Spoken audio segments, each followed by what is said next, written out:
बोलिए श्री कृष्ण कन्हैया लाल की जय। निजानंद स्वामी की जय। श्री प्राणनाथ प्यारे की जय। बाबा जी दयाराम साहेब आपकी सदा ही जय। साक्षात अक्षरातीत धामधनी श्री राज श्यामा जी के चरण में नमन बंदन स्मरण करते हुए बाबा जी श्री 108 दयाराम साहेब के चरणों में श्रद्धा सुमन अर्पण करते हुए सर्व संत गुरुजन विद्वज्जन और श्री राज जी के प्यारे सुंदर साथ को मेरा प्यार भरा प्रणाम प्रणाम। श्री तारतम के विषय में कल के प्रसंग के क्रम अनुसार आज भी कुछ भाव रखने जा रहा हूँ। भूल त्रुटि को सुंदर साथ जी अवश्य क्षमा करना।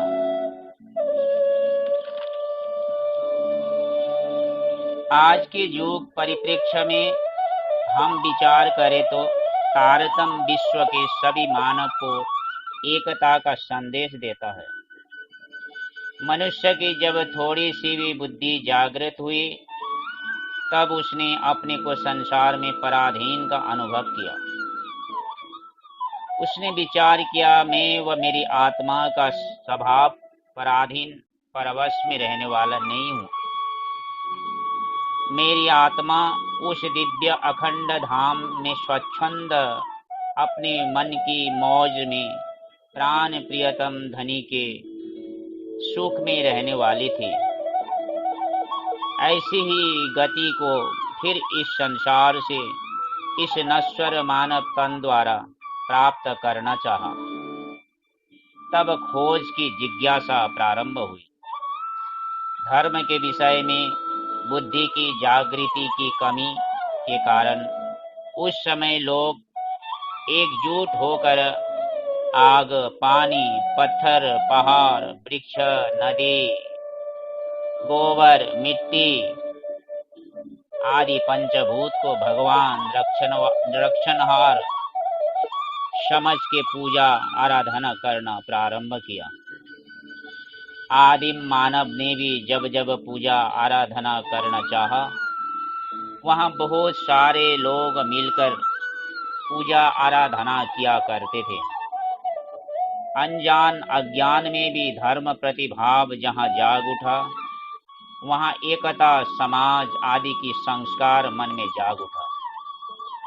अकेले परमात्मा को पुकार करे तो वो पुकार, वो स्तुति इतनी जल्दी परमात्मा नहीं सुनते। हम एकजुट समाज होकर पुकार करे तो परमात्मा वो पुकार सुनाई देगी। काल क्रम में यही समाज, यही मानव सभ्यता समझदारी विवेकशील जब बनता गया तब बुद्धि भी विकास होता गया।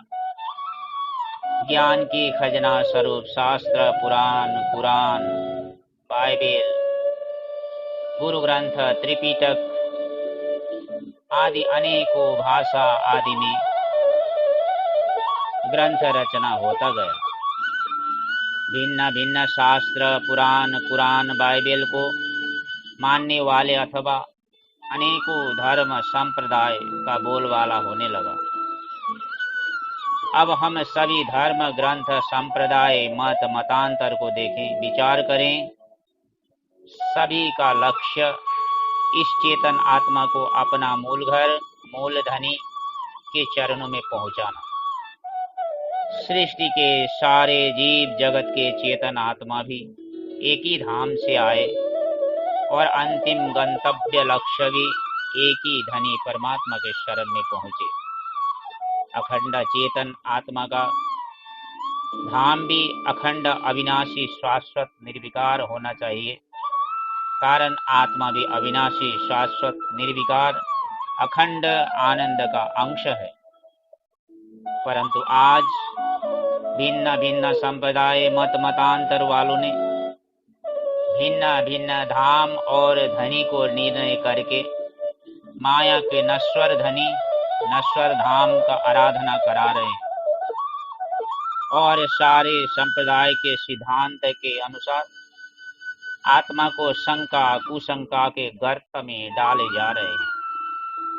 ऐसी विषम परिस्थिति की घड़ी में आज निजानंद संप्रदाय के आचार्य धनी श्री देवचंद्र जी प्रदत्त तारतम महामंत्र सभी आत्माओं को शंका कुशंकाओं को निवारण कर अखंड अविनाशी शाश्वत धाम का पथ प्रशस्त कर रहा है। निज नाम सोई जाहिर हुआ, जाकी सब दुनी राह देखत, मुक्ति देसी ब्रह्मांड को आई ब्रह्म आत्म सत्य। कुलजम स्वरूप की किरंतन ग्रंथ में स्वामी श्री प्राणनाथ जी महाराज द्वारा ये आह्वान चौपाई द्वारा सत्य ब्रह्म आत्म धनी श्री देवचंद्र जी महामती प्राणनाथ जी आदि आकर इस धरातल में आज तारतम ज्ञान जाहिर कर रहे हैं। जिस तारतम के अभाव से सारे संप्रदाय वाले ने बिना लक्ष्य का सिद्धांत चला रहे थे, आज तारतम के ज्ञान ने सबको लक्ष्य दिया। अखंड दिव्य धाम जग में जाहिर हुआ, धनी की पहचान संसार में जाहिर हुई। इसी लीला के प्रताप से ब्रह्मांड के सारे जीवों की अखंड मुक्ति प्राप्त हुई। इसी कार्य के लिए संसार में देवी देवता ऋषि मुनि साधु शास्त्र पुराण रास्ता देख रहे थे। ये समय कब आएगा? मेरे अति प्यारे सुंदर साथ जी, ऐसे अमूलक समय मानव तन हाथ में तारतम, सामने सदगुरु, ऐसा सुनहरा समय को अधिक से अधिक तारतम मंत्र को जाप करके तारतम वाणी ज्ञान को मनन चिंतन करके समय को सदुपयोग में लाएं। इसी प्रसंग के साथ आज वाणी को विराम दे रहा हूँ। क्रमश कल फिर इसी प्रसंग के साथ आप सभी सुंदर साथ के सामने मिलूंगा। सभी सुंदर साथ को श्याम पुजारी का सादर प्रणाम। प्रणाम सुंदर साथ जी। बोले श्री कृष्ण कन्हैया लाल की जय, निजानंद स्वामी की जय, बाबा जी दयाराम साहेब आपकी सदा ही जय।